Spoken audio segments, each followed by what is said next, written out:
ठीक है। तो शिरोरोग चरक के अनुसार 5, भाव प्रकाश, योग रत्नाकर, सुश्रुत और माधव के अनुसार 11, शारंगधर वाघभट्ट के शिरोरोग 10। कपालगत व्याधियां अलग होती हैं, शिरोरोग अलग होते हैं। तो शारंगधर वाघभट्ट के अनुसार कपालगत व्याधियों की संख्या हम 9 बताएंगे और शिरोरोग की संख्या हम बताएंगे 10। प्रतिशाय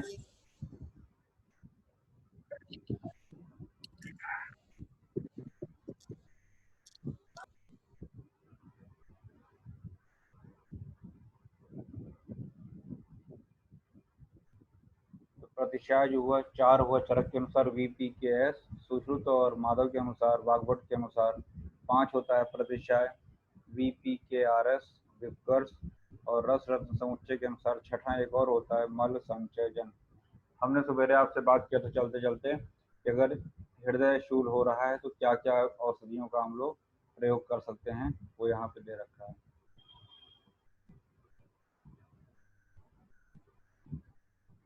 कृमिज हृदय रोग में हम लोगों ने शोधन, पाचन और लंघन ये बात किया था।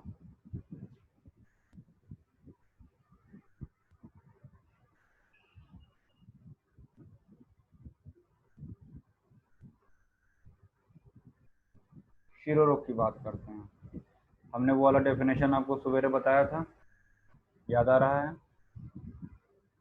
उत्तमांग कहा है, परिभाषा जो चरक की बताई थी सूत्र स्थान 17 में कि अंतःशीर्षीय अध्याय में। सिर को जो होता है प्राण, और प्राण उसमें स्थित होता है, सभी इंद्रियाएं स्थित होती हैं सिरा प्रदेश में, इसीलिए सिर को चरक ने उत्तमांग कहा है। ठीक है ना? तो क्या कह रहे हैं देखिएगा, वेग रोकने से, अजीर्ण से, रज का सेवन, रज का मतलब यहाँ पे धूल के लिए आया है, बहुत अधिक बोलने से, क्रोध करने से, है ना, ऋतु की विषमता होने से, रात्रि में सिर में वेदना हो, सिर में वेदना होने से, और अधिक जागने से, दिन में अधिक सोने से, शीतल जल पीने से, ओस की बूंद अगर गिर जाएगी ज़्यादा, व्यवाय से, अधिक रोने से, धुआं लगने से, जब सिर में कफ आदि दोष एकत्र हो जाते हैं तो इन उपर्युक्त कारणों से शिरा प्रदेश में वायु बढ़ जाती है और प्रतिशाय रोग उत्पन्न करता है। मतलब बात कर रहे हैं शिरोरोग हेडिंग, लेकिन यहाँ पे वर्णन है प्रतिशाय रोग। ठीक है, याद रखिएगा, वहाँ पे शिरोरोग अभी काट के चाहे प्रतिशाय लिख लीजिए आप, तो याद रखिएगा इन कारणों से प्रतिशाय रोग की बात कर रहे हैं, जिसमें मुख्य रूप से वायु का इन्वॉल्वमेंट बताया है।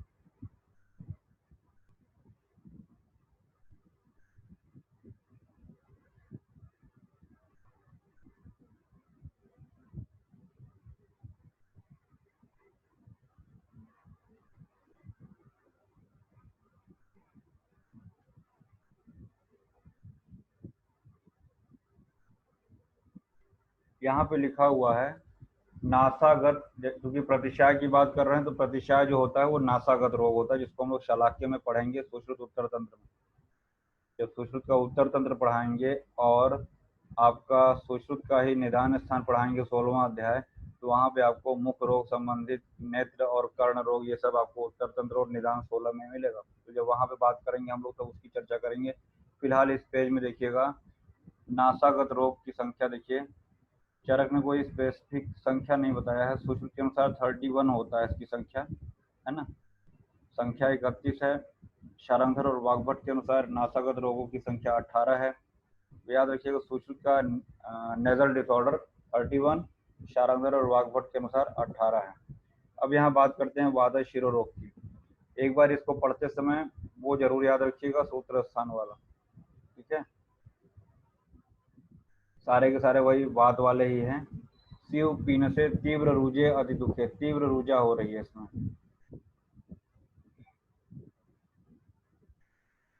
यहाँ पे देखिएगा वातज प्रतिशाय हो गया, यहाँ पे देखेंगे तो पित्तज प्रतिशाय है ना, फिर इसके बाद कफज प्रतिशाय की बात कर रहे हैं। ठीक है, और सन्निपातज प्रतिशाय की बात कर रहे हैं। इस प्रकार से यहीं पे हम कहते हैं कि 4 प्रकार के प्रतिशाय बताए हैं। लक्षण सबके वही वात पित्त कफ वाले होंगे, और जब तीनों के लक्षण मिलेंगे तो वो प्रतिशाय सन्निपातज हो जाता है। फिर आती है बात दुष्ट प्रतिशाय की बात। दुष्ट प्रतिशाय, ये थोड़ा सा देख लीजिएगा। प्रतिशाय होने पर भी यदि मनुष्य अहितकर आहार का सेवन करते हुए, जैसे हम लोगों ने पढ़ा था, पित्तज अतिसार होते हुए भी अगर अहितकर आहार का सेवन कर रहा है, पित्तवर्धक आहार का सेवन कर रहा है, तो वहां पे रक्तातिसार में परिवर्तित हो जा रहा था। वैसे ही प्रतिशाय होने पर भी यदि मनुष्य अहितकर आहार का सेवन करते हुए प्रतिशाय रोग की अपेक्षा कर देता है, तो सभी प्रतिशाय वृद्ध होकर दुष्ट प्रतिशाय में बदल जाते हैं। दुष्ट प्रतिशाय का मतलब यहाँ पे क्या है कि प्रतिशाय का प्रवर्धित रूप, ठीक है। क्रोनिक फेज में अगर पहुंच जाता है प्रतिशाय, तो उसको दुष्ट प्रतिशाय कहा गया है। और देखिएगा इसके बाद छींक का आना, नासा शोष, नासा प्रतिनाश, ये सब जितने लिखे गए हैं, नासा परिस्राव, पोतीनाश, ये सभी नासिका के रोग हैं, जिसको हम लोग शालाक्य में डिटेल में पढ़ेंगे, ठीक है ना। और इसमें सबसे इंपॉर्टेंट क्या है, कान और नेत्र के अन्य रोग, खालित्य, हरि मतलब बानर को कह रहे हैं, हरि के लोम के समान वर्ण, जैसे बानर के लोम होते हैं बंदर के, उस तरीके से हरि के लोम के समान वर्ण हो जाता है, या अर्जुन वर्ण के समान सिर के बाल हो जाते हैं। यहाँ अर्जुन का मतलब यहाँ पे इन्होंने खेत से लिया है, ठीक है ना। अर्जुन का मतलब यहाँ खेत से लिया है, हरि का मतलब यहाँ बानर से लिया है, यानी हरि अर्जुन लोमवत, हरि और अर्जुन के समान, बंदर और अर्जुन यानी खेत के समान बालों का कलर हो जाता है। याद रखिएगा ये लक्षण किसमें आया है, दुष्ट प्रतिशाय में। साथ ही साथ इसमें रक्तपित्त, कास, ज्वर और शोष, कास, ज्वर, शोष, श्वास और साथ ही साथ रक्तपित्त हो जाता है किसमें, दुष्ट प्रतिशाय में। ये सब चीजें हम आपको सुश्रुत में पढ़ाएंगे। सुश्रुत में 4 प्रकार के शोष बताए हैं, 7 प्रकार के अर्बुद और 4 प्रकार के नासार्च का वर्णन किया है वहीं पे, जहाँ पे नासा रोग बता रहे हैं, ठीक है। दुष्ट प्रतिशाय तो ये तो बताया कि हरि अर्जुन लोमोद बता दिया, लेकिन इतने से काम नहीं चलेगा। दुष्ट प्रतिशाय में क्या होता है, युतम यश्च न वेत्ति गंधम, उसे गंध का ज्ञान नहीं होता है। जिसे दुष्ट प्रतिशाय होगा उसे गंध का स्मेल पता ही नहीं चलेगा। लिखा हुआ है, जब प्रतिशाय की उपेक्षा करने से नासिका के स्रोत कफ भर जाता है, नासिका में कफ भर जाता है और नासिका का जो स्रोत होता है उसका ब्लॉकेज हो जाता है, तो उससे नासा में अभिघात लगने से परिस्राव, नासाशोष, नासापाक से नासिका युक्त हो जाती है। फिलहाल इससे पीड़ित होने वाले व्यक्ति को गंध का ज्ञान नहीं होता है। मुख दुर्गंध युक्त, दुर्गंध आज से बहुशा प्रकोपी, एक तो उसे दूसरे की गंध पता नहीं चलेगी और अपना खूब गंध छोड़ेगा। याद रखना, ऐसे याद रखना है आपको, मतलब दूसरे की गंध का उसको पता नहीं चलेगा और खुद जो है बहुत गंध छोड़ेगा मुख से। प्रतिशाय बार बार होने लगता है, तो इस रोग को दुष्ट प्रतिशाय कहते हैं, ठीक है ना। बार बार होने लगता है प्रतिशाय, तो उसको दुष्ट प्रतिशाय की संज्ञा दी गई। सुश्रुत वाला भी थोड़ा सा देख लेते हैं। पहली बात तो यार ये जान लीजिए, कृच्छ साध्य होता है, जो दुष्ट प्रतिशाय होता है वो कृच्छ साध्य होता है।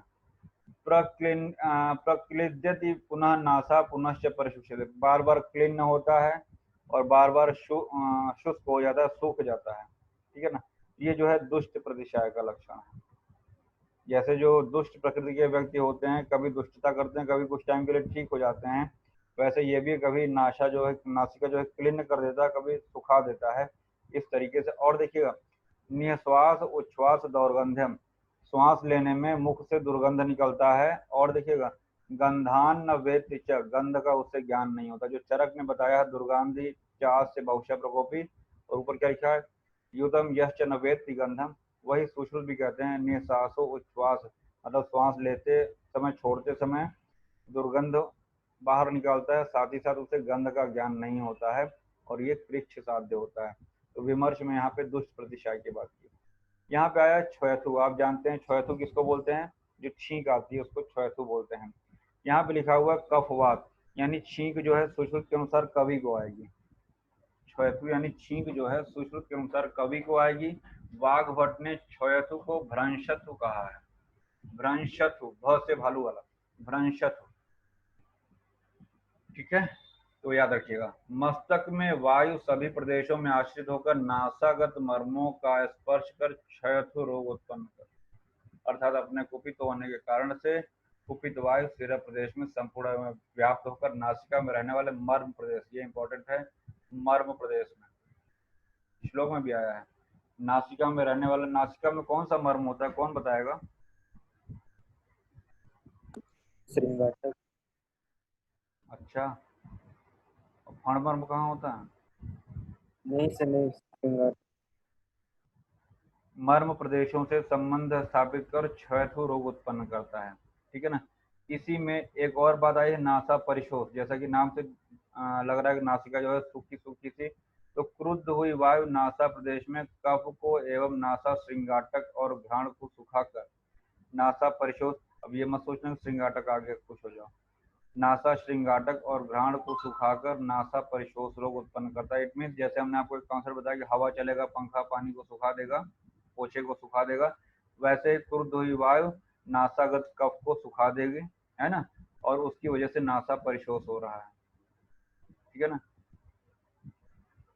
और क्या है, श्रृंगाटक मर्म और गंध ग्रहण करने वाले नासिका के अग्रभाग का शोषण कर देता है। नासा श्रृंगाटक घ्राण विशोषणम, हमने वहां लिखा है नासा शोष, चाहे नासा शोष कहिए चाहे परिशोष कहिए। तो क्षयथु में क्या होता है, मर्म प्रदेश से संबंधित है क्षयथु, याद रखिएगा। नासा प्रतिनाह, इसमें दोष पूछा जाता है। नासा प्रतिनाह में आपसे दोष पूछा जाता है, जिसमें याद रखिएगा पहली बात तो कवि है, कवि है, लेकिन वी कौन सा है, उदान वायु, ठीक है। इसमें इंपॉर्टेंट क्या है, वी कौन सा है, वात कौन सा है, उदान वायु है नासा प्रतिनाह में, तो ये आपको याद रखना है। कवि आपको हमने बताया छींक भी आएगा, क्षयथु भी कवि है, नासा प्रतिनाह भी कवि है, लेकिन यहाँ पे उदान वायु विशेष रूप से आपको याद रखना पड़ेगा। जब वात के साथ कुपित कफ उच्छ्वास मार्ग का अवरोध कर देता है तो उसे नासा प्रतिनाह कहते हैं। और नासा परिस्राव क्या है, जब मस्तिष्क प्रदेश में गाढ़ा पीला और पका हुआ कफ का ही स्राव होता है। जब मस्तिष्क प्रदेश में, मस्तिष्क से यानी कि यूं कह सकते हैं जहाँ पे सीएसएफ वगैरह है, मस्तिष्क प्रदेश से गाढ़ा पीला और पका हुआ कफ का स्राव होता है तो उसे नासा परिस्राव कह रहे हैं। सीएसएफ का स्राव नहीं हो रहा, बता रहे हैं। जब मस्तिष्क प्रदेश से गाढ़ा, है ना, पीला और पका हुआ कफ निकल रहा है तो उसे नासा परिस्राव कर रहे हैं। दोष इंपॉर्टेंट है जो हमने आपको उदान वायु और कफ वाला बताया। और चरक का अगर देखें तो कफः सवातो रुंध्यात्, कफ और वात की वजह से हो रहा है नासा प्रतिनाह।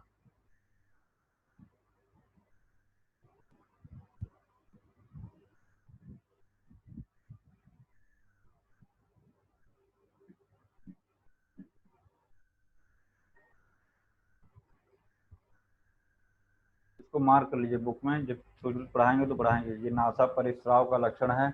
अजस्रम अच्छम सलिल प्रकाशम यस्या विवर्णम स्रवती है नास, रात्रौ विशेषण ही तम विकारम, रात्रि में विशेष रूप से विकारी होता है। और नासा परिस्राव का ये लक्षण है सुश्रुत का, ठीक है, इसको अंडरलाइन करिएगा। यहाँ नीचे लिखा है नासा स्राव रोग में रात्रि में अधिक स्राव होना, वाग्भट ने बताया। जनरली भी आप देखते होंगे कि अगर नासिका से स्राव हो रहा है तो रात्रि में सोते समय एग्रीवेट ज्यादा होता है, ये है ना, जब सोने का टाइम होता है उस समय। वैसे तो जब हम अपना काम कर रहे हैं डेली रूटीन में है तो उतना नहीं परेशानी होती है, बट रात में ये दिक्कत ज्यादा बढ़ जाती है, नासिका परिस्राव, ठीक है ना। अजस्रम अच्छम सलिलम प्रकाशम, ठीक है, इस तरीके से यहाँ पे बताया है, वाग्भट में भी आया है। अभी हम लोगों ने पीछे पढ़ा कि मुख से दुर्गंध आता है और अपने खुद को गंध का ज्ञान नहीं होता। कौन सी व्याधि थी वो, कहाँ पढ़ा अभी? सर दुष्ट प्रतिशय। हाँ, यहाँ देखिए क्या है, न वेत्ति यो गंध रसांश, यहाँ थोड़ा सा कंफ्यूजन होता है दोनों में, ठीक है। ओरिजिनल कंटेंट याद रखिएगा, न वेत्ति यो गंध रसांश, मतलब कि गंध का भी ज्ञान नहीं होता है और जिह्वा रस का भी ज्ञान नहीं ले पाती है, ठीक है। पढ़िए क्या लिखा है। जिस रोगी की नासिका में अनाह, शुष्कता, गीलापन या नाक से धुआं निकलता है, ऐसी अनुभूति होती है तथा रोगी गंध और रस का भी ज्ञान नहीं कर पाता है। और एक चीज इंपॉर्टेंट है, धूप्यति, मतलब नाक से, जैसे कभी कभी पेशेंट कंप्लेन करता है डॉक्टर साहब जैसे नाक से धुआं निकल रहा है हमारे, ठीक है ना, तो क्या है वो, क्या है, अपीनस लिखा हुआ है, अपीनस, अपीनसेन, ये अपीनस का लाइन है वो। फिलहाल देखिए, जिस रोगी की नासिका में आनाह, शुष्कता, क्लिन्नता और नाक से धुआं ऐसी अनुभूति होती है तथा गंध और रस का ज्ञान है, उसे पीनस रोग या अपीनस समझना चाहिए। और वायु कफ के संयोग से, फिर वही कवि आया, होने वाले इस विकार को प्रतिशाय के समान लक्षणों वाला बताया है। ठीक है ना। ये पूतिनस से कहिए चाहे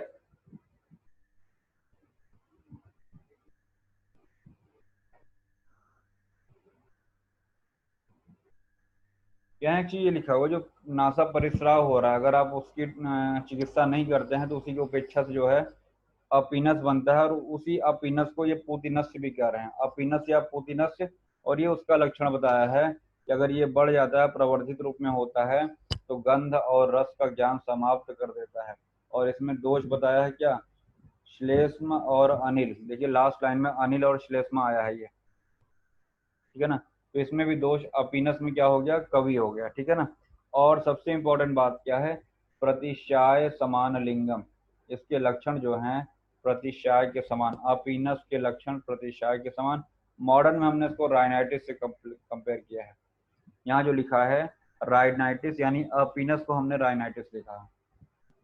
ठीक है। तो जब तक इसको हैंड राइटिंग में नहीं लिखोगे तब तक किताब से पढ़ने से नहीं समझ में आएगा, हम बता दे रहे हैं।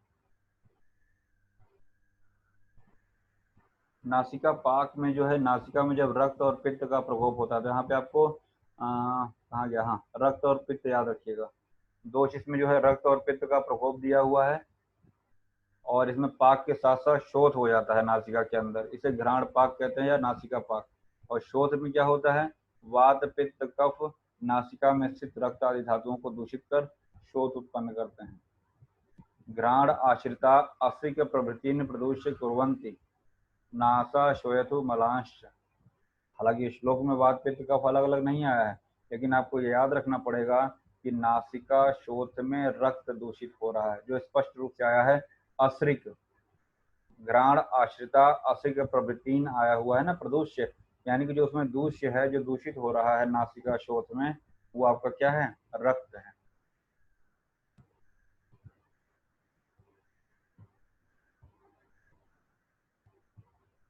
सुश्रुत के अनुसार नासिका पाक में पित्त होता है। देखिए पित्त आया है ना, ये इंपॉर्टेंट है। सुश्रुत के अनुसार नासिका पाक में, वैसे भी जहाँ पाक है वहाँ पित्त होगा, लेकिन क्वेश्चन का एक बार पूछा गया है। नासिका पाक में दोष आपको पता होना चाहिए, पित्त होता है। फिर आगे थोड़ा सा बात करते हैं नासिका अर्बुद। नाक में अर्बुद यानी ट्यूमर टाइप का अगर बन जाता है, उसमें याद रखिएगा मांस, रक्त और वात आदि दोष दूषित होकर श्वास की गति को रोक देते हैं और नासिका स्रोत में अर्बुद रोग को उत्पन्न कर देते हैं। फिर आपको इतना याद रखना है यहाँ पे, पित्ताक्तम अस्रम त्वपि पूय रक्तम। ठीक है। तो वहां पे पूय रक्त रोग की बात कर रहे हैं। जब नासिका से पूय और रक्त का स्राव होने लगेगा तो उसे पूय रक्त कह रहे हैं, और वहां पे हमने आर लिखा हुआ है, यानी कि पूय रक्त जो होता है वो पित्त और रक्त की वजह से हो रहा है। ठीक है ना। हमने आपको पीछे एक बताया था शोथ में विस्फोट, वहां भी हमने पी और आर बताया था, याद आ रहा है, कुछ याद आ रहा है। ट्रिक बताया था प्यार में विस्फोट, ऐसा कुछ बताया था कुछ करके, याद आ रहा है। शोध चिकित्सा 12, पुरानी बातें भूल जाते हो, अभी भी नहीं याद आया। मेरी आवाज आ रही है।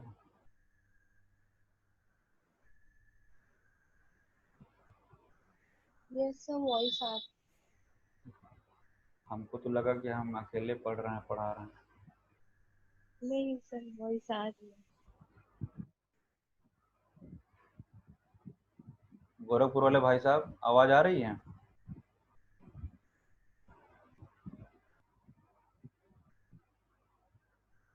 हेलो। हाँ, जी सर। पढ़ हो नहीं रहे हैं आप। कब तक मौन रहेंगे भाई,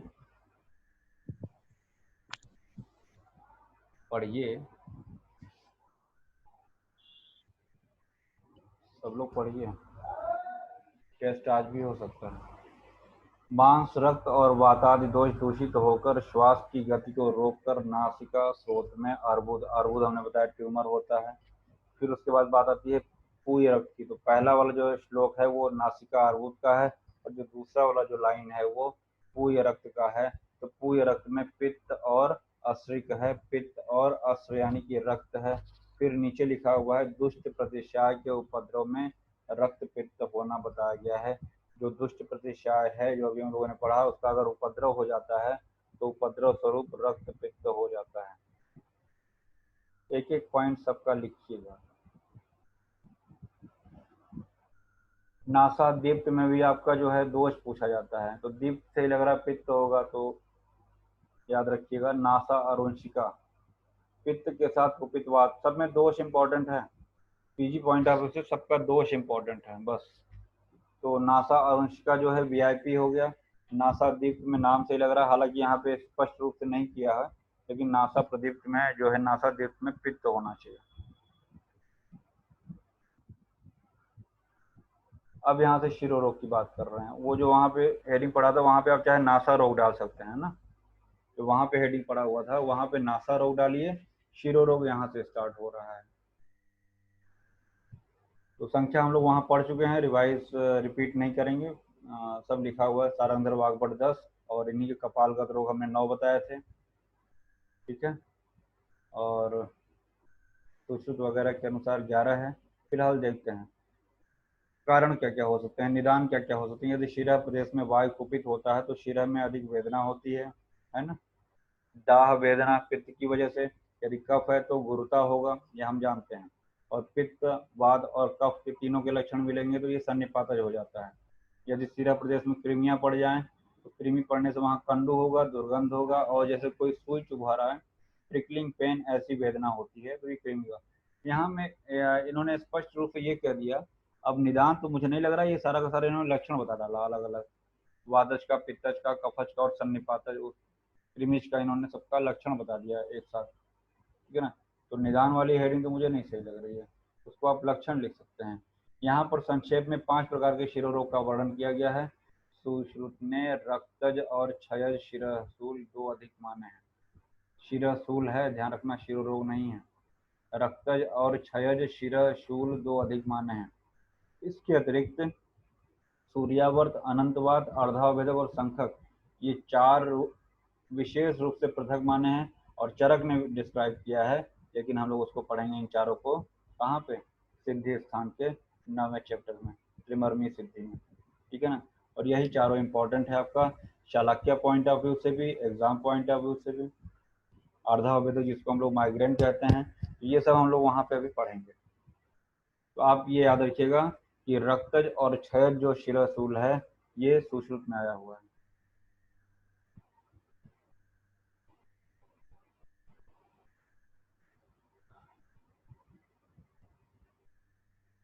यहाँ पे शायद डिटेल वर्णन नहीं है, क्यों नहीं है बता दिया ना, कहाँ पे है, सूत्र स्थान में।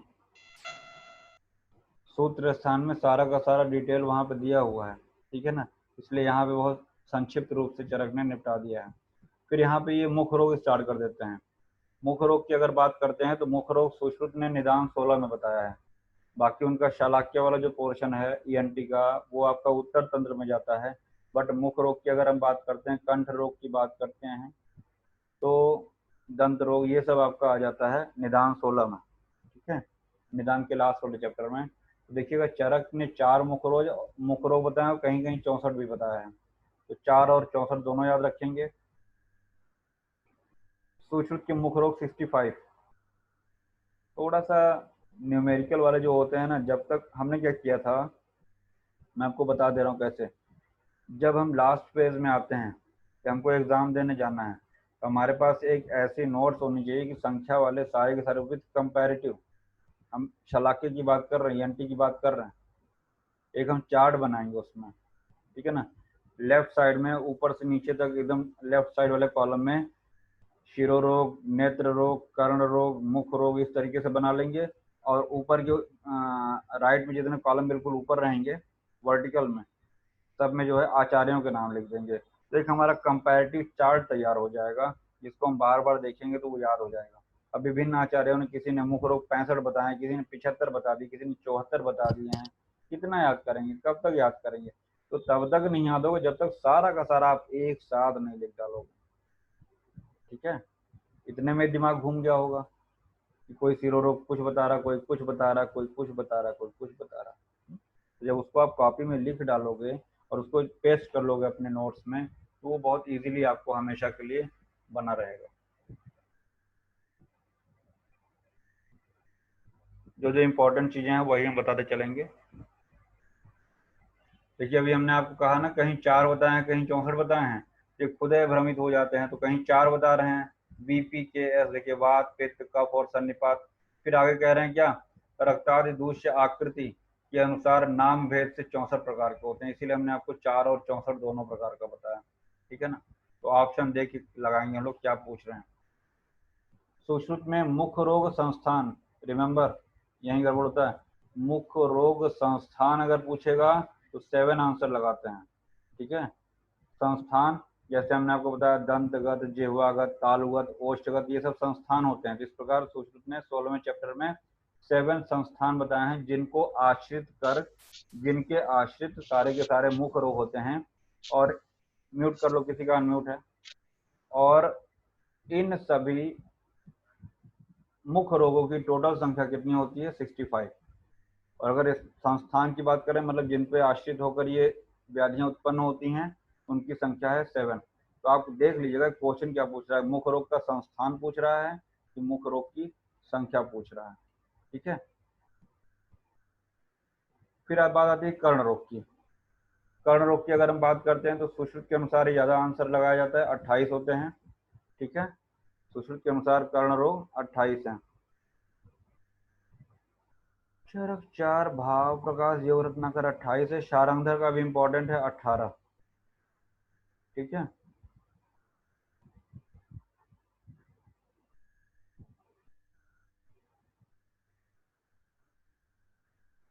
अरोचक क्या होता है, व्हाट इज अरोचक? रुचि। अरुचि, भक्त उपघात यहाँ लिखा हुआ, मतलब कि भोजन करने की इच्छा ना होना। ठीक है, तो प्रकुपित वात, पित्त, कफ, वात आदि भी शोक, शोक से भी हो जाता है। कभी कभी आपको बहुत ज्यादा भूख लगी रहती है, कभी कभी बहुत ज्यादा भूख लगी रहती है, एकदम सामने बहुत अच्छा अच्छा भी खाना रख दिया जाए जो आपको बहुत रुचिकर है, तभी सडनली कोई ऐसी न्यूज आती है जिसकी वजह से सारा का सारा भूख चला जाता है, फिर भोजन करने की इच्छा नहीं करती है। वही लिखा है, वातादि, शोक, भय। अगर किसी चीज से भय हो जाए, है ना, मोबाइल किसी और के हाथ में चला जाए, अरे मेरा पासवर्ड तो नहीं जान गया, खाना रखा हुआ मोबाइल किसी और के हाथ में है ना, अरे गैलरी में ना चला जाए, इस तरीके से प्रैक्टिकल बातें बता रहे हैं, भय, भूख गायब हो जाएगी। अति लोभ, क्रोध, है ना, तो इन सभी कारणों से क्या होता है, भूख गायब हो जाएगा। और गंध और रूप को देखने से, बहुत लोग वेजिटेरियन होते हैं, तो जैसे कहीं भोजन कर रहे हैं तो वहाँ नॉनवेज देख लिया, तो फिर गंध और रूप को देखने से भी अरुचि उत्पन्न हो जाती है। नीचे आया है वातज अरोचक का लक्षण। प्रकुपित वात के द्वारा जब अरोचक रोग की उत्पत्ति होती है तो दांतों में हर्ष और मुख कसाय हो जाता है, याद रखिएगा, ये इंपॉर्टेंट है। परिहृष्ट दंतः कषाय वक्र, वक्र मुख को बोलते हैं, यानी मुख का जो स्वाद होता है वो कसाय हो जाता है। ठीक है, सुश्रुत ने वातज अरोचक में हृदयशूल भी बताया है, यहाँ हमने एरो बना के लिखा है, वातज अरोचक में हृदयशूल। ठीक है, आगे थोड़ा सा बढ़ते हैं हम लोग। पित्तज की अगर बात करते हैं तो यहाँ पे मुख जो है कटु, अम्ल, उष्ण और वैरस से दुर्गंधयुक्त और लवण हो जाता है। ठीक है, और कफज में क्या होता है, प्रकुपित कफ से अरोचक होता है तो मुख माधुर्य और पिक्षिल हो जाता है, कफ की वजह से मधुरता होगी। आगंतज अरुचि, आगंतक अरुचि वही होता है जो हमने आपको बताया, शोक से कोई भय हो जाए, कोई इस तरीके से न्यूज सुन ले, मतलब सडनली अगर कोई चीज आ गई, भाई अगर दोषानुसार है तो वो वातज, पित्तज, कफज ये सब हो जाता है, लेकिन अगर अचानक से कोई चीज अगर अवतरित हो गई तो उसको आगंतुक बोल रहे हैं। जैसे शोक, खबर कोई मिली, भय, अतिलोभ, क्रोध, इन सब का अचानक से गुस्सा आ गया तो हृदय के लिए अप्रिय वस्तु का सेवन तथा अपवित्र गंध, अचानक से भोजन कर रहे हैं, बहुत अजीब सी स्मेल आ गई, है ना, तो जो अरुचि होती है उसको आगंतुक बोल रहे हैं। इसमें मुख का स्वाद प्राकृतिक रहता है, दैट इज इम्पोर्टेंट पॉइंट। मुख का स्वाद प्राकृतिक रहता है, चेंज नहीं आता है, किंतु भोजन में अरुचि है। त्रिदोषज में देखिएगा, त्रिदोषज अरुचि रोग में मुख का स्वाद अनेक रस वाला होता है, ये भी कई बार पूछा गया है। त्रिदोषजे नैक रसम, किस अरुचि में मुख का स्वाद अनेक रस वाला होता है, तो वही होगा जिसमें सारे दोषों के लक्षण मिलते हैं, उसी में सारे रसों के लक्षण मिलेंगे, सन्निपात। ठीक है। कर्ण रोग का निदान, कान रोग की बात करें तो बहुत लंबा चैप्टर है ये, अभी हम लोग 50% पहुंचे हैं। भगाना नहीं, आराम से पढ़ाना, समझ में आए, समझा समझा के, और बहुत इंपॉर्टेंट है। थोड़ा सा इसमें शालाक्य चरक ने यही बताया है, एनटी वाला पोर्शन चरक का इसी में है। कर्ण रोग के निदान की अगर बात करते हैं तो कर्ण प्रदेश में कुपित हुई वायु, कर्णनाद, कान में जैसे टिनिटस टाइप का कर्णनाद, कर्णशूल, कर्णमल का शोष, जैसे जो खमल होता है, कान का मैल जो होता है वो सूख जाता है, पतले स्राव का निकलना, कभी कभी स्राव होने लगता है, और बाधिर, ये सभी उत्पन्न हो जाते हैं। पित्त के, ये वात की बात हुई, यानी हम कह सकते हैं कि चरक के अनुसार कर्णनाद, कर्णशूल, कर्णमल का शोष और स्राव में, याद रखिएगा स्राव में भी वात है और बाधिर्य में भी वात है। पित्त के कारण कर्णशोथ, अब वहां पे कर्णशोथ था, यहाँ पे कर्णशोथ है, तो कर्णशोथ में हमने छोटा सा पी लिखा है, याद रखिएगा। और कर्ण में लालिमा, विदीर्ण, ये सब तो नहीं पूछा जाएगा, लेकिन दुर्गंध युक्त स्राव यहाँ भी है। सपीत पूति श्रवणम च पित्तात, अगर सिर्फ और सिर्फ श्राव दिया हुआ है तो वात की वजह से हो रहा है, पतले श्राव, और अगर दुर्गंध युक्त श्राव हो रहा है पीत वर्ण का, वो पित्त की वजह से हो रहा है।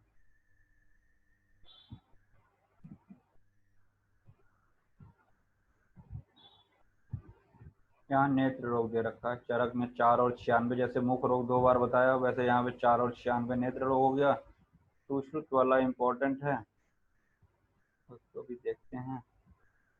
शारंगधर वाग्भट के अनुसार 94, कलाल नहीं कराल होगा ये, ठीक है ना, कराल के अनुसार 96 है, विदेह और सुश्रुत का 76 है, ठीक है। तो मैक्सिमम जो है कराल के अनुसार है 96, और चरक ने भी कहीं 96 बताया, लेकिन कराल वाला ही मानते हैं। चरक का 4 बेसिकली हम आंसर लगाएंगे, शारंगधर वाग्भट का 94 है, 2 कम हो गए, तो विदेह सुश्रुत 76। अब ये संख्या आपको रटनी नहीं पड़ेगी, वो ट्रिक से पूरा बताएंगे जब शालाक्य पढ़ाएंगे। तो यहाँ लिखा हुआ सुश्रुत ने 76 रोग माने हैं नेत्र रोग, हमने कलाल को कराल बना लिया, आप भी बना लीजिए, कराल कर लीजिएगा, उसको सही करें, कलाल नहीं कराल है। और एक शात्यकी के अनुसार 80 होते हैं नेत्र रोग, वो भी लिख लीजिएगा। शात्यकी के अनुसार नेत्र रोगों की संख्या 80, सात्यकी के अनुसार नेत्र रोगों की संख्या 80।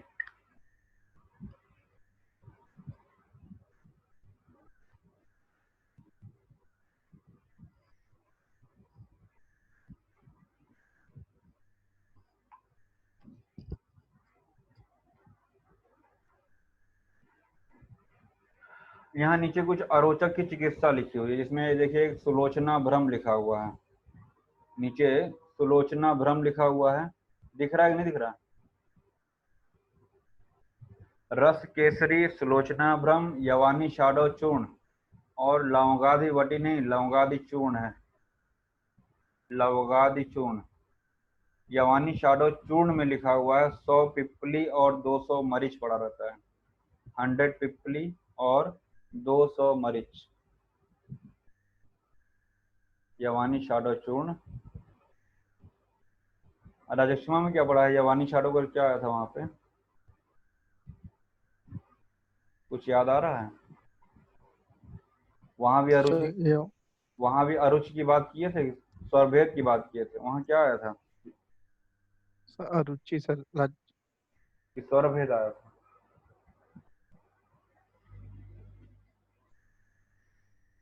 सर कांच में सर भेद है सर। देखना देखना, यवानी साडा चूर्ण 100 पिपली 200 मरीच लवंगादि चूर्ण रस केसरी और सुलोचना भ्रम। फिर बात आती है खालित्य रोग की। एक होता है खालित्य, एक होता है पालित्य। खालित्य मतलब होता है खाली हो जाना, यानी कि बालों का झड़ना। ऐसे याद रखें, खालित्य का मतलब खाली हो जाना और पालित्य का मतलब पीला हो जाना यानी सफेद हो जाना। तो खालित्य और पालित्य का डिफरेंस ऐसे याद रखेंगे। खाली हो जाना यानी बालों का गिरना, टूट कर गिरना, खालित्य। तो वात आदि दोषों के साथ कुपित पित्त मनुष्य के रोमकूपों के मूल में जाकर जलाकर तेजो अनिल आद्य सह केश भूमि, केश भूमि मतलब बाल का जो रूट है, दग्धवा उसको जला देता है। जब बाल के रूट को ही जला देगा तो क्या होगा, बाल जो है टूट टूट के गिर जाएंगे। ठीक है ना। तो यहाँ पे क्या हुआ, खालित्य में वीआईपी, खालित्य जो है वीआईपी को होगा। वीआईपी मतलब वायु और पित्त। ठीक। फिर देखिएगा पालित्य रोग का निदान की बात करते हैं। वातादि दोष के साथ कुपित पित्त यदि रोमकूपों के मूलों की अल्प मात्रा में दग्ध करता है। कहाँ आया है, किंचित दग्धवा मतलब कुछ ही मात्रा में अगर जलाएगा तो क्या होगा, पालित्य हो जाएगा। तीसरा है हरिकेशता, यदि वायु आदि से कुपित पित्त रोमकूपों के मूलों का दाह अत्यधिक अल्प मात्रा में करता है तो बाल बानर के बाल के समान हो जाते हैं, उसको हरिकेशता कह रहे हैं। तो कुल मिला के यहाँ पे हल्का फुल्का सा डिफरेंस है, ज्यादा नहीं है। ठीक है ना। खालित्य पालित्य, खालित्य क्या होता है, पालित्य क्या होता है, हरिकेशता क्या होता है, बानर के समान वर्ण, ये आप याद रखिएगा।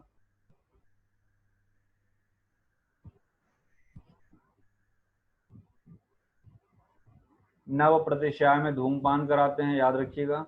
नव प्रतिशय में सघृतान सक्तून अथवा नूतन प्रतिशय रोग से पीड़ित मनुष्य के लिए यव की सत्तू में घृत मिलाकर देना चाहिए। कैसे, धूमपान के लिए। ठीक है ना। यव मिश्रित सत्तू का, यव के सत्तू को घृत में मिलाकर धूमपान कराएंगे। और अगर वेदना हो रहा है तो क्या करेंगे, हस्त स्वेद की बात यहाँ कहीं आई होगी, मुझे जहाँ तक याद आ रहा। हाँ, प्रतिशय से पीड़ित रोगियों में यदि शंख प्रदेश मस्तक और ललाट पे वेदना होती हो तो हाथ गर्म कर सेकना चाहिए। यहाँ पे चरक ने पहाड़ी स्वेद की बात की, हस्त स्वेद की बात की है। ठीक है। हम आपको हस्त स्वेद काश्यप का भी बताएंगे जब स्वेदन पढ़ाएंगे सूत्र स्थान का, अभी नहीं। हस्त स्वेद और पट्ट स्वेद समय आने पे हर एक चीज बताएंगे, उसका एक अवसर आएगा, टॉपिक उस समय वैसा चलता रहेगा। अगर हम खिचड़ी पका देंगे तो ना इधर का रहेगा ना उधर का रहेगा। मुझे बहुत कंट्रोल करना पड़ता है क्योंकि दिमाग में सब भरा हुआ है। हमको ये देखना पड़ता है कि अभी कौन सी चीज बोलने लायक है और कौन सी छोड़ने लायक है। तो याद रखिएगा कि यहाँ पे प्रतिशय की चिकित्सा में जो है पहाड़ी स्वेद की बात की, हाथों को ऐसे नहीं करते हैं, रगड़ते हैं हाथों को फिर ऐसे टच करते हैं, उसी को पहाड़ी स्वेद की बात कर रहे हैं। यदि छींक और स्राव तथा रोध हो, अर्थात प्रतिशय रोग में छींक आती हो, नाक से स्राव होता हो, नासा प्रतिनाह हो गया हो, तो तेल की मालिश कर शंकर आदि स्वेद करना चाहिए। यानी कि अभ्यंग उपरांत क्या करना है, स्वेदन करना है।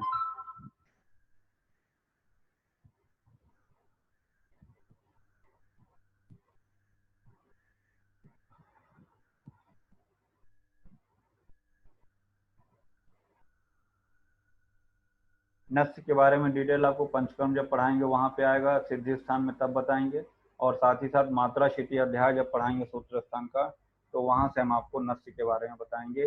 अणु तेल का निर्माण कैसे करते हैं, अणु तेल जब बनाते हैं नस्य के लिए उसमें अजाचीर का प्रयोग होता है। देखिए यहाँ आया, ये बकरी के दूध में तिल को भावित कर, तो कैसे बनाया जाता है ये हम लोग वहां पे पढ़ेंगे, है ना। ये हालांकि यहाँ भी आया हुआ है और ये शॉर्ट नोट पूछा जाता है। इसमें कुछ म्यूट करिए, किसका अनम्यूट है।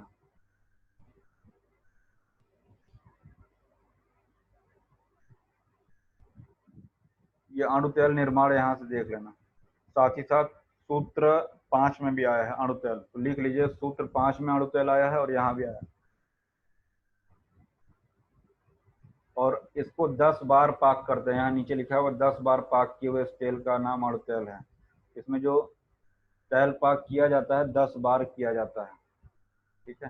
सूत्र 5 में वहां पे मात्रा वगैरह सब दे रखी है। जो मेन था वो निकल चुका है, अब खाली आपका योग योग आएगा। पित्तज प्रतिशाय में देखिएगा, पैत्य सर्पि पिबेत सिद्धम श्रृंगवेर श्रितम पया। पित्तज प्रतिशाय में दोष को पकाने के लिए श्रृंगवेर अदरक को बोलते हैं, आर्द्रक को श्रृंगवेर बोलते हैं। श्रृंगवेर श्रितम पिबेत सिद्धम श्रृंगवेर श्रितम पया। सर्पी को श्रृंगवेर के साथ में पीने के और दूध मिलाकर लेने के लिए कह रहे हैं, यानी अदरक को सर्पी के साथ में या अदरक को दूध में पीना चाहिए पित्तज प्रतिशाय में। क्यों? दोष का पाचन करने के लिए। और जब पाचन हो जाए, पाचनार्थ पिबेत पक्वे काय मूर्ध विरेचनम। मूर्ध विरेचन, मूर्धा सिर को बोलते हैं, मूर्ध विरेचन की बात कर रहे हैं, मतलब क्या हुआ, इसके पश्चात अगर दोषों का पाचन हो जाएगा तब आपको शिरो विरेचन यानी नस्य का, शिरो विरेचन को ही नस्य भी बोला जाता है। अगर काय विरेचन की बात करते हैं तो जो हम लोग वामन विरेचन वाला विरेचन बोलते हैं उसको बोलते हैं। अगर शिरो विरेचन की बात करते हैं तो शिरो विरेचन क्या होता है, नस्य को बोलते हैं। ठीक है, तो पित्तज प्रतिशाय में अदरक का प्रयोग बताया गया है, घृत और क्षीर के साथ में, याद रखिएगा। क्यों देते हैं? दोषों के पाचनार्थ देते हैं। फिर इसके बाद पाठादि तैल, याद रखिएगा। कहाँ प्रयोग कर रहे हैं पाठादि तैल? नस्य के लिए, नस्य के रूप में प्रयोग कर रहे हैं इसको, पाठादि तैल। आजकल भी क्या होता है, जैसे कोविड चल रहा है ना, तो करते क्या है, नस्य की बात करते हैं कि नासिका में जब भी बाहर, वैसे तो निकलना नहीं, अगर निकलिए तो नाक में जो है दो बहुत नस्य डाल के निकलिएगा।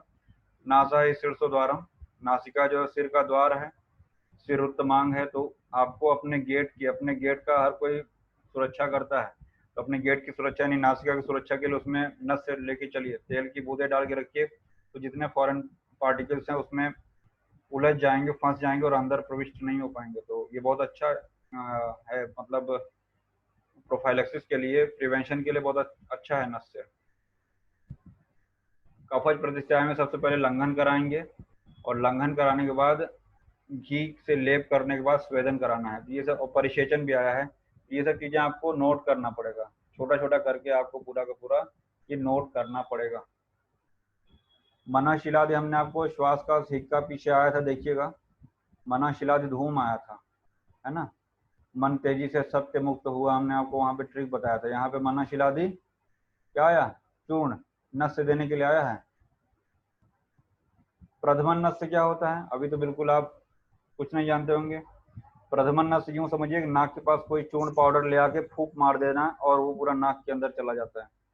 जैसे मान लीजिए अगर अपस्मार का पेशेंट है, अगर बेहोश कोई हुआ है, तो नाक के पास कोई ऐसी औषधि ले जाके फूंक मार दीजिए, जैसे ही अंदर जाएगा वो एकदम इरिटेट होकर उठ के बैठ जाएगा। तीक्ष्ण औषधि का नस्य दिया जाता है, तो वो प्रथमन नस्य हुआ कि फूंक मार के जो है, और फूंक अपने अंदर न जाए इसलिए थोड़ा सा वो क्या लेते हैं, नलिका लेते हैं, है ना, नली बना के दूर से उसमें फूंक मारी जाती है। भारंग्यादि तेल की बात हुई।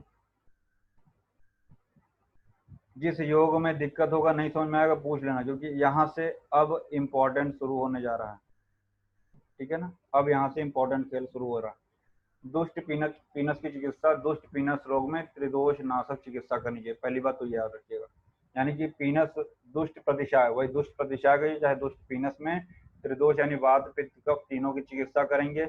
और जैसे हम लोग अर्श में क्षार कर्म करते हैं, वैसे ही यहाँ पर देखिएगा, क्षारो अर्बुदा अधिमांसेषु क्रिया, यानी अर्बुद में अधिमांश में क्षार क्रिया करना चाहिए, यानी क्षार सूत्र का प्रयोग करना चाहिए, क्षार आप कह सकते हैं। विचारक ने यहाँ पे क्षार कर्म करने के लिए बताया है।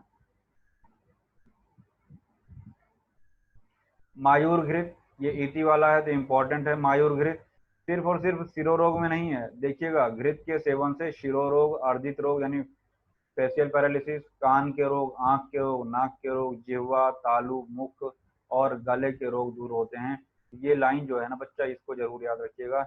इतनी चीजों में जो है शिरो रोग के साथ साथ ये प्रयोग कर रहे हैं मायूर घृत। अब एक महामायूर घृत भी आएगा। ये तो हुआ मायूर घृत, दशमूल इसमें पड़ा हुआ, याद रखिएगा। इसके बाद आ रहा है महामायूर घृत।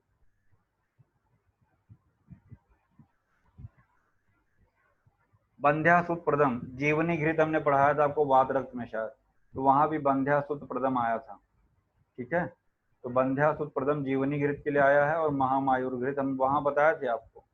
ये हम त्रिमर्मी पढ़ाएंगे तो वहां महामायूर घृत में भी बंध्यासुत प्रदम आया था। ठीक है ना। कि बंध्या को भी सुत उत्पन्न करने का इसमें शक्ति होता है, बंध्या सुत प्रदम। साथ ही साथ सिर्फ शिरो रोग में नहीं है, काश, शिरोरोग, श्वास, मन्यास्तंभ, शोष, स्वरभेद, जितने भी रोग हैं, योनि विकार भी है उसको। अब जब बंध्यासुत प्रदम है तो योनि विकार को तो दूर करेगा ही करेगा। अब बहुत इजी है, खाली योग ही योग है, अब कुछ पढ़ना नहीं है।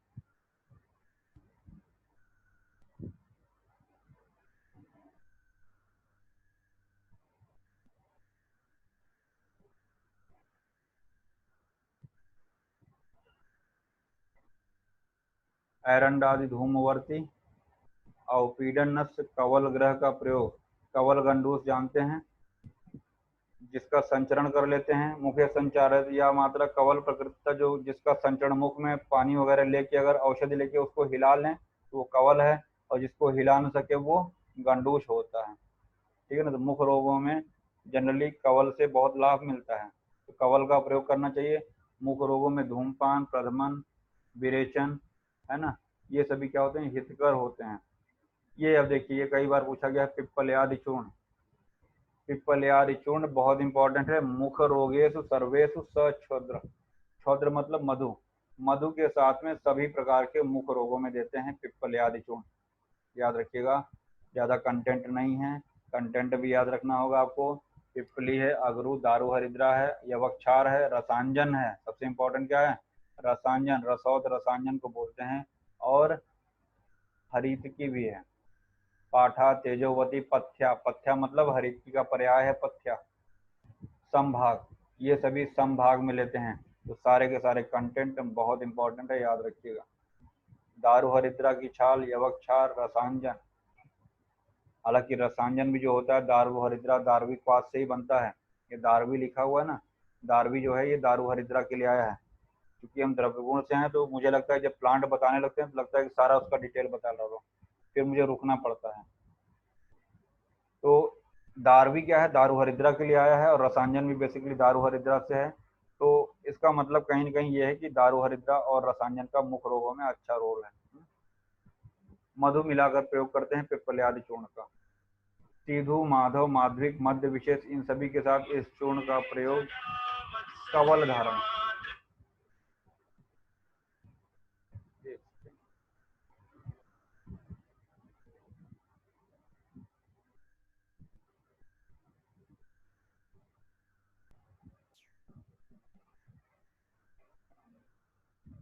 मधु के साथ अनुपान, तेजोवत्यादि चूर्ण, तेजोवादि चूर्ण, तेजोवत्यादि नहीं, तेजोवादि चूर्ण, क्षार गुटिका, क्षार गुटिका याद रखिएगा, इसी को पंचकोल गुटिका भी कहते हैं क्योंकि इसमें पंचकोल पड़ा हुआ है।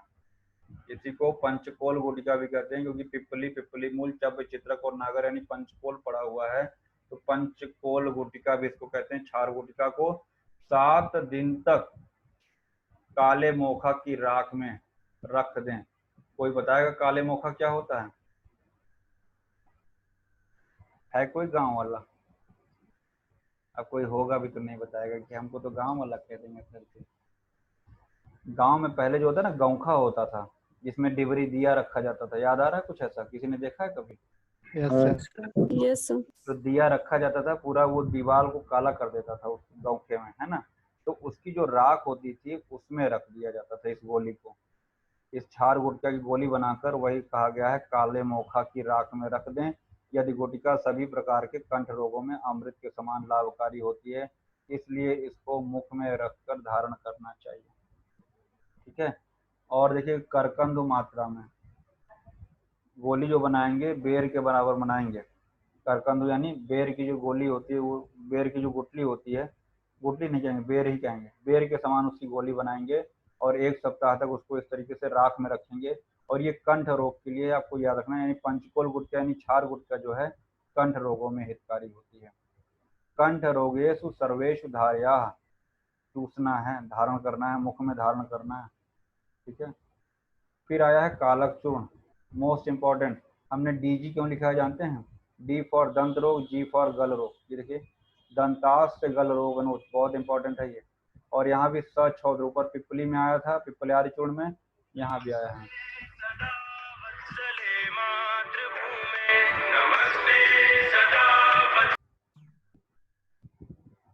यहाँ पे त्रिकटु पड़ा हुआ है, त्रिफला पड़ा हुआ है ना। तो आपको एक चीज और बता दें कि जो त्रिफला होता है, त्रिफला का कवल धारण करने से भी मुख रोगों में काफी लाभ होता है। यानी कि तो ये हरितकी विभितकी आम्लकी, इसका अगर आप कवल धारण करते हैं तो मुख रोगों में काफी लाभ उससे भी मिल जाता है। तो आप पेशेंट से त्रिफला का कवल धारण कराने के लिए भी कह सकते हैं मुख रोगों में बेसिकली, है ना।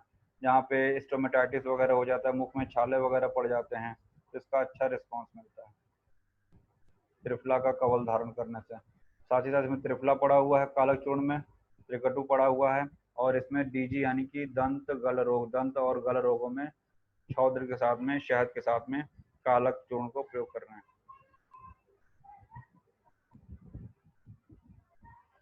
जैसे कालक वैसे पीतक, पीतक चूर्ण में क्या है, ये भी शहद के साथ साथ घृतमंड, शहद में मिलाकर घृतमंड में घोलकर, यानी कि माचिकेण समायुतम मूर्छित घृतमंडेन, यानी कि घृतमंड के साथ में, और किसमें दे रहे हैं, कंठ रोगे सुधारेत मुख रोगे, यानी कंठ रोग में और मुख रोगों में दोनों में है।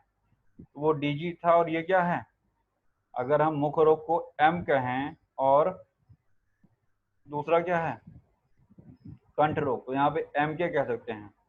तो पीतक चूर्ण जो है वो एम के है, वो डीजी था कालक चूर्ण।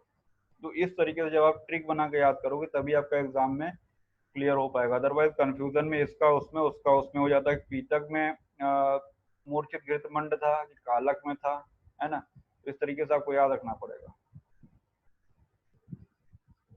कंपैरेटिव स्टडी करिए, वो बहुत अच्छा होता है, बेनिफिशियल होता है।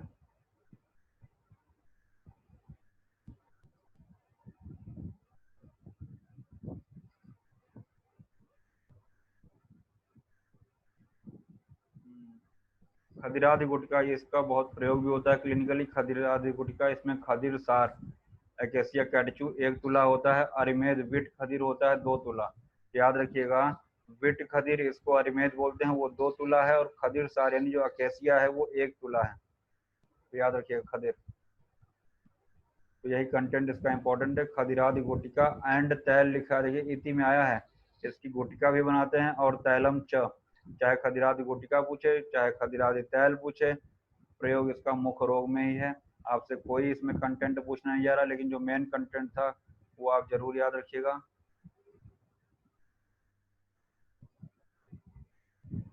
यहाँ अरोचक की थोड़ा सा ब्लड हो गया, मैं बोल दे रहा हूँ, आपको समझ में आ जाएगा।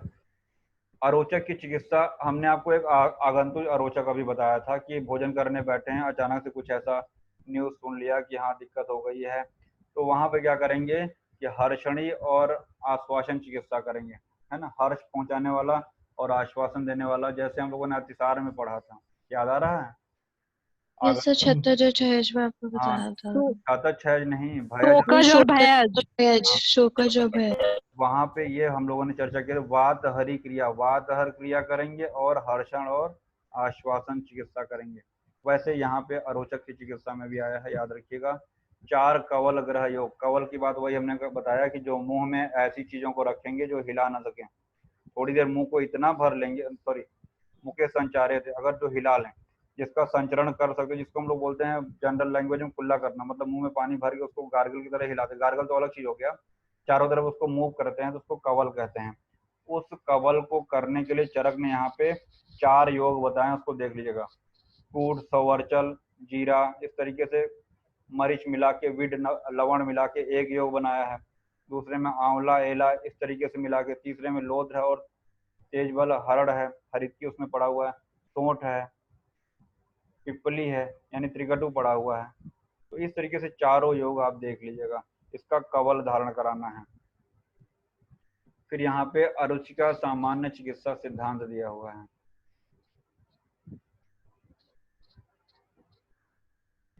अरोचक में वायु की प्रधानता पे बस्ती करेंगे, पित्त की प्रधानता पे, पित्त की प्राथमिकता होने पर क्या करेंगे, विरेचन करेंगे। कफ की प्रधानता होने पे वमन कराएंगे, और मानसिक आघात होने वाले अरोचक, क्या बात है, पढ़ ले रहे हैं भाई, हर्ष उत्पन्न करने वाले और हृदय के अनुकूल चिकित्सा प्रयोग करेंगे।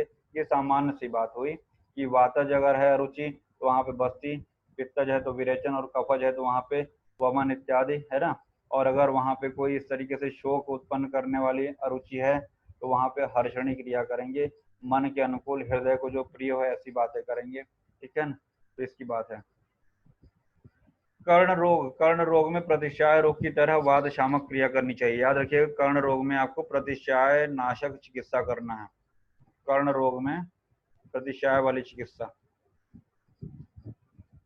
हिंगवादी तेल यहाँ पे याद रखिएगा कर्णशूल में देते हैं, मतलब ईयर एक में हिंगवादी तेल प्रयोग किया चरक में।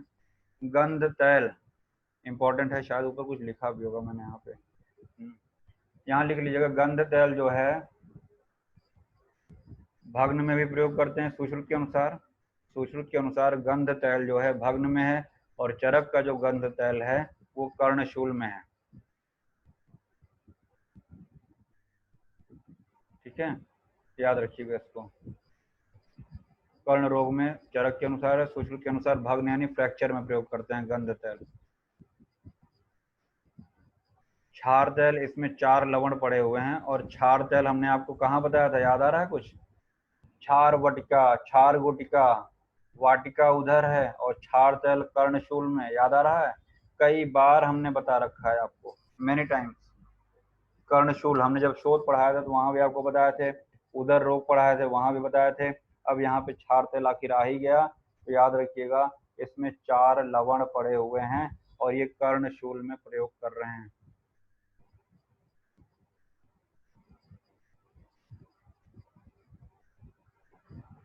नेत्र रोग में विडालक, याद रखिएगा यहाँ पे विडालक आया हुआ है।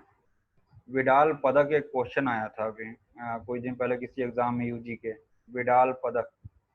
तो यहाँ पे नेत्र रोग में विडालक की बात आई है। जब हम लोग नेत्र क्रियाकल्प पढ़ेंगे तो वहां पे इसको पढ़ेंगे। तो यहाँ पे विडालको बहिर्लेपो नेत्रे पश्चिम विवर्जिता कहा गया है।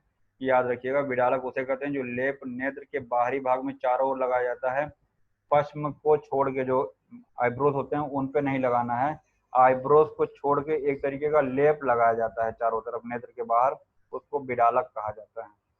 ठीक है, ऊपर कुछ बातें हमने लिखी है। क्षार गुटिका कंठ रोग में, ठीक है, और क्षार तेल कर्ण रोग में भी हम लोगों ने पढ़ा कर्णशूल में। पिंडी शारंगधर का अवदान है, पिंडी एक कर्म होता है।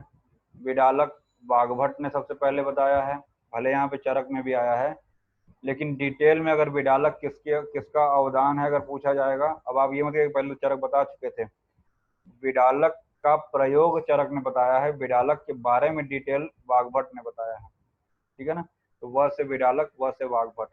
शिरोवस्ती स से शिरोवस्ती, स से सुश्रुत। ठीक है ना, तो इसमें कंफ्यूज मत होइएगा। शिरोवस्ती सबसे पहले सुश्रुत ने बताया है, विडालक के बारे में डिटेल में सबसे पहले वाग्भट ने।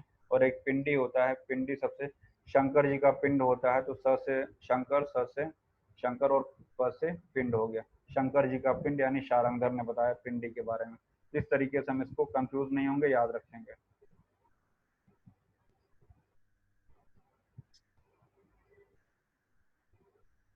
रसांजन और रसांजन कह रहे हैं, सौवीरांजन होता है, और एक कौन सा होता है, नित्य में हो, नित्य कौन सा लगाते हैं, सौवीरांजन लगाते हैं। और सप्ताह पे कौन सा लगाते हैं, सप्तरात्रि पे, बताओ। सूत्र स्थान 5। अब यहाँ कुछ वर्तियों की बात कर रहे हैं। सुमन कोरकादि वर्ती, याद रखिएगा कि नेत्र विकार में कुछ वर्तियों की बात कर रहे हैं, यहाँ से नेत्र विकार चल रहा है।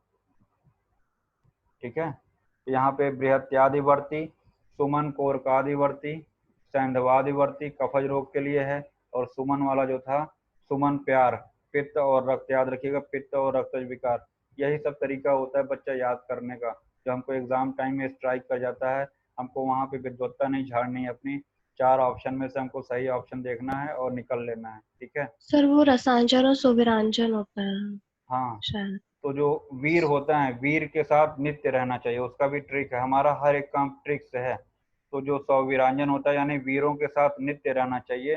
पूछा जाता है किस अंजन का प्रयोग नित्य करते हैं, तो सौवीरांजन, उसमें वीर आया है ना, तो सौवीरांजन का प्रयोग नित्य करना चाहिए। और रसांजन का प्रयोग बेसिकली क्या होता है, जो सूरमा होता है, शायद बरेली का सूरमा आपने सुना होगा, वो सप्तरात्रि में प्रयोग करते हैं। बहुत बड़ा तीक्ष्ण होता है, मैंने प्रयोग किया है, बहुत तीक्ष्ण होता है, तो उसको सप्तरात्रि में प्रयोग करते हैं। सूत्र 5 में सब डिटेल में हम लोग पढ़ेंगे, अभी परेशान ना होइए। सुमन कोरकादि पित्त और रक्त में, सैंधवादिवर्ती कफज में। सैंधव लवण अगर पूछेगा तो कफज मदात्य में हम लोग पढ़ेंगे। सैंधव वर्ती आया है तो कफज कफज नेत्र रोग में बताया है, और सैंधव लवण जो आएगा वो कफज मदात्य में, सॉरी अष्टांग लवण करके आएगा। अष्टांग लवण कफज मदात्य में लिख लीजिए, अष्टांग लवण कफज मदात्य में। और कौन सा चूर्णांजन हो गया, और ये क्या हुआ, बकरे के मूत्र में 3 दिन तक छोटी इलायची के चूर्ण को रखकर पुनः खरल कर लेंगे। यह चूर्णांजन नेत्र में लगाने से सारे नेत्र रोग, कोई आज की डेट में नहीं यूज करेगा बच्चा, पढ़ लो। करना हो तो ट्राई कर लेना किसी पेशेंट का। सुखावती वर्ती, हाँ ऊपर लिखा है प्रथम ब्रह्म रसायन जो हमने आपको रसायन में पढ़ाया था, और सिद्ध लेप जो हमने आपको कुष्ठ में पढ़ाया था, वहां ताम्र पात्र का प्रयोग किया गया था। ठीक है, और यहाँ पे देखिएगा दृष्टि प्रदावर्ती में भी ताम्र पात्र आया है, यानी कि 3 जगह हमने आपको ताम्र पात्र का प्रयोग बता दिया, ब्रह्म रसायन में, सिद्ध लेप में, और ये दृष्टि पदावर्ती दृष्टि को प्रदान करेगी। इसमें भी बकरी के दूध का प्रयोग किया गया है, याद रखिएगा। अंधे पुरुष को भी नेत्र ज्योति दे सकती है, यानी अंधा पुरुष भी देखने लगेगा, याद रखिए। किसी का अनम्यूट है, म्यूट कर लीजिएगा। अंधा भी देखने लगेगा इस दृष्टि प्रदावर्ती से, इतना भयंकर रूप से चरक ने बताया है। प्रयोग करिए किसी ब्लाइंड व्यक्ति पे। त्रिफला इसमें पड़ा हुआ है, और इसमें कुक्कुटांड त्वक पड़ा हुआ है, मुर्गी के अंडे का छिलका पड़ा हुआ है। तो त्रिफला और कुक्कुटांड त्वक याद रखिएगा। साथ ही साथ इसमें समुद्र फेन पड़ा हुआ है, फेनम मतलब समुद्र फेन, जो हम लोग रसशास्त्र में पढ़ते हैं। ठीक है, आगे बढ़ते हैं। यही एक दृष्टि पदावर्ती है जो अंधे भी जिससे देखने लगते हैं। और कृष्ण कार्पास आदि क्रिया है, ये देखिएगा थोड़ा सा मजेदार है। ये काले सांप की चर्बी, मधु, आंवले का रस, इनको एक में घोटिए, रस क्रिया के समान गाढ़ा बना लें। इससे सभी प्रकार के नेत्र रोग, कांच, अर्बुद और नेत्र में मल निकलने पर लगाने से उत्तम लाभ मिलता है। अब सांप की केचुल लीजिए, उसमें छौद्र मिलाइए, आंवला मिलाइए, उसको एकदम मिला लीजिए, अच्छी तरीके से मिल लीजिए, उसका आंखों में बढ़िया से काजल लगाइए, है ना। सांप की केचुली का काजल, कृष्ण कार्पास वसादि क्रिया, आंधनाशक योग है एक, ज्यादा दिमाग मत लगाइए, आगे बढ़िए। हाँ, यहाँ अभी हम लोगों ने कुछ ताम्र पात्र बताए थे मैंने, 3, सिद्धमलेप, ब्रह्म रसायन, और एक अभी ये अंजन जो आया था। यहाँ भी जोरारी रस, खंड कुष्मांडव लेह, काशी साधिकृत, उदयादित्य रस और लौहादि रसायन, इसमें भी ताम्र पात्र का प्रयोग किया गया है। ठीक है, ये हमने एक जगह लिखे, धात्यादि रस क्रिया हो गई। हाँ, सहचरादि तेल, वाद व्याधि में आपको पढ़ाएंगे सहचरादि तेल डिटेल में, लेकिन याद रखिएगा ये सहचरादि तेल पालित्य रोग में है। इंपॉर्टेंट क्या है, पलितापहम, यानी पालित्य रोग में। अगर कोई पूछे कि बाल बहुत सफेद हो रहे हैं क्या दें, तो याद रखिए, हमारी बात ध्यान से सुनिएगा। आपके पास 80% केसेस स्किन के और बाल झड़ने के आते हैं। एक अनुभूत योग बनाइए अपना। अब सहचरादि तेल अगर चरक ने बताया है तो ऐसे नहीं बताया उसका। अब सहचर, भृंगराज, तुलसी, है ना, इन सब को लेते हुए मधुयष्टि मिला के आप एक योग बनाइए, और उसको शीशी में बंद करके अपने पेशेंट को प्रेस्क्राइब करिए, देखिए क्या रिस्पॉन्स मिलता है। समझ में आ रहा है कि नहीं समझ में आ रहा है? आप खुद बनाइए ना इस प्रिपरेशन को, मार्केट में कोई कंपनी नहीं बना रही होगी, आप उसको खुद बनाइए इन सब योगों को, और धुआंधार पेशेंट आते हैं ओपीडी में। कितना आप मार्केट का भृंगराज तेल लिखोगे, कितना इंदुलेखा लिखोगे? हाँ, अपना बनाइए आप, आपके संहिताओं में है, शास्त्रोक्त बनाइए आप, और बना सकते हैं आप। ठीक है, खाली परीक्षा पास करने के लिए थोड़े ना बीएमएस कर रहे हो। महानील तेल की बात कर रहे हैं। महानील तेल में विभीतक तेल पड़ा हुआ है, ये हमको याद रखना है। ये महानील तेल जो है इसमें विभीतक पड़ा हुआ है, और याद रखिएगा ये महानील तेल जो है किसमें है, पालित्य में, पालित्य नाशक है। हम लोग नीलन्याधिकृत, महानीलन्याधिकृत गुल्म में पढ़ते हैं, बच्चा ध्यान से सुन लो हमारी बात। नीलन्याद घृत, महानीलन्याद घृत हमने गुल में पढ़ा है, आपको नहीं याद होगा रिवाइज कर लेना। ये महानील तेल बहुत इंपॉर्टेंट है, इसमें विवितक तेल पड़ा हुआ है और ये पालित्य में हो गया। प्रपोंड्रिकादि तेल हमने आपको प्रोपोंड्रिक इसके पहले ही बताया था, शिरोशूल में प्रयोग करते हैं, नहीं बताया तो याद रख लो कि प्रोपोंड्रिक में इसमें भी शिरोशूल में प्रयोग करते हैं। बेसिकली यहाँ पे वात रक्त में भी हमने आपको बताया था सभी प्रकार के सिर के रोग नष्ट हो जाते हैं, देखिएगा। और ये भी कृष्ण आत्रेय ने बताया है सर्व, हाँ ये हम लोग सर्व मूर्ध गदापहा, सभी प्रकार के शिरो रोगों में इससे लाभ मिलता है प्रपोंड्रिकादि तेल, ठीक है, याद रखिएगा, मोस्ट इंपॉर्टेंट है प्रपोंड्रिकादि तेल।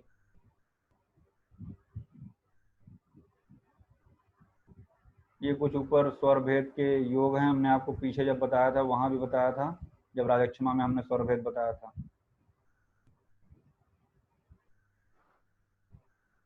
वातज स्वर भेद अगर होगा तो भोजन करने से पहले घृतपान, मायूर घृत, मायूर दुग्ध और त्रयोषण घृत, अब ये सब बात नहीं करेंगे हम। पित्त स्वर भेद में बताया था पीछे भी कि सर्प गुड़ छत क्षीण वाला जो बताए हैं, जीवनी घृत जो वात रक्त में बताए हैं, और अडूसा, इन सभी का प्रयोग करेंगे। हमने आपको जब पित्तज हृदय रोग अभी पढ़ाया था तो वहां भी हमने बताया था सर्प गुड़ का प्रयोग करेंगे। और कफज हृदय रोग में क्या क्या बताया था,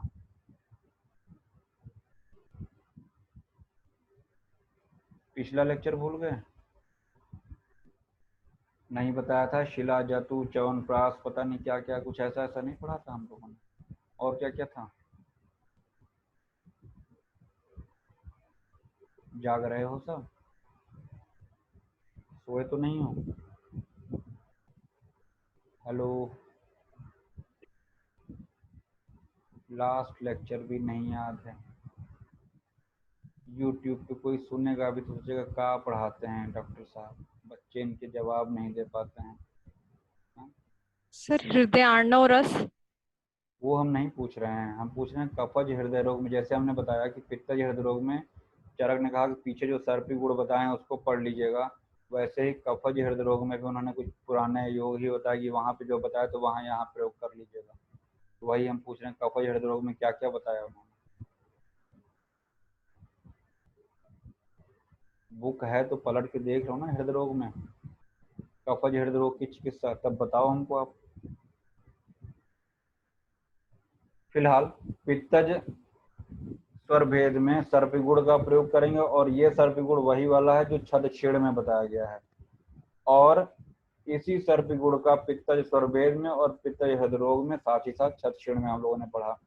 जीवनी घृत वात रक्त में बताया गया है, उसी जीवनी घृत का प्रयोग पित्तज स्वर भेद में भी चरक ने बताया है, ठीक है ना। फिर आता है कफज स्वर भेद की चिकित्सा, याद रखिएगा, तीक्ष्ण सिरो विरेचन करना है, यानी नस से देना है। कफज सिरो रोग में तीक्ष्ण नस से देना है, धूमपान वगैरह बताया गया है, लेकिन नस से याद रखिएगा आप। रक्तज स्वर भेद में आपका शिरावेद करना है, याद रखिएगा, रक्तज स्वर भेद में शिरावेद करना है।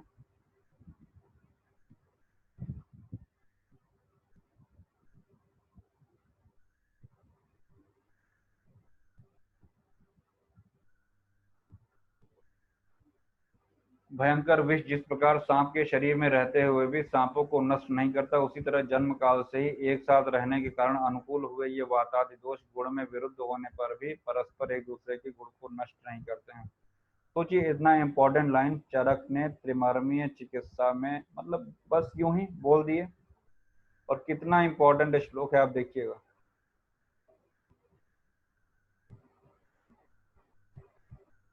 रेफरेंस याद रखिएगा, विरुद्ध रपि न त्वेत गुणैन घन्ति परस्परम, मतलब हमने आपको ये बताया है कि सन्निपात सदैव जो है असाध्य होता है। अक्सर हम लोगों ने चर्चा किया कि सन्निपात अक्सर असाध्य होता है, क्यों, क्योंकि वात पित्त कफ तीनों के गुण लगभग विपरीत होते हैं, एक को घटाएंगे तो दूसरा बढ़ेगा, दूसरे को बढ़ाएंगे दूसरा घटेगा, इस तरीके से सब तीनों एक दूसरे के एंटी हैं। अगर एक ही घर में तीनों विपरीत प्रकार के लोग हैं तो कैसे उस घर का नाश नहीं हो रहा है, कैसे हमारा शरीर सुरक्षित है, यही यहाँ पे बता रहे हैं, ठीक है ना। प्रश्न उठता है कि ये तीनों दोष परस्पर एक दूसरे के विरोधी होने के बावजूद भी हमारे शरीर में विद्यमान रहते हैं, और मनुष्य इनके विरोध होने के बावजूद भी एक साथ स्वस्थ कैसे बना रहता है। वही बता रहे भयंकर विष जिस प्रकार सांप के शरीर में, एक उपमा दे दी, भाई सांप के शरीर में भी तो जहर रहता है, तो क्या सांप मर जाता है क्या, है ना। तो जिस प्रकार भयंकर विष सांप के शरीर में रहते सांप को नष्ट नहीं करता, वैसे ही ये तीनों दोष जन्म काल से ही मनुष्य के शरीर में भले एक दूसरे के विपरीत हैं, परंतु शरीर को नुकसान नहीं पहुंचाते हैं। बस इतना कह के उन्होंने अपनी बात को विराम दे दिया है। तो रेफरेंस याद रखिएगा। इस तरीके से हमने कोशिश किया है कि आज तीसरे लेक्चर में त्रिमर्मी चिकित्सा समाप्त कर दी। अगला लेक्चर होगा वात व्याधि का, कुछ योग लिखाएंगे आपको हृदय रोग की, ठीक है ना। अन्य आचार्यों के मत से सुश्रुत का या इधर उधर से जो भी हृदय रोग में हम लोग जनरली काय चिकित्सा पॉइंट ऑफ व्यू से जो प्रेस्क्रिप्शन बनाते हैं उसको बताने के बाद हम आपको आएंगे वात व्याधि चिकित्सा पे, ठीक है।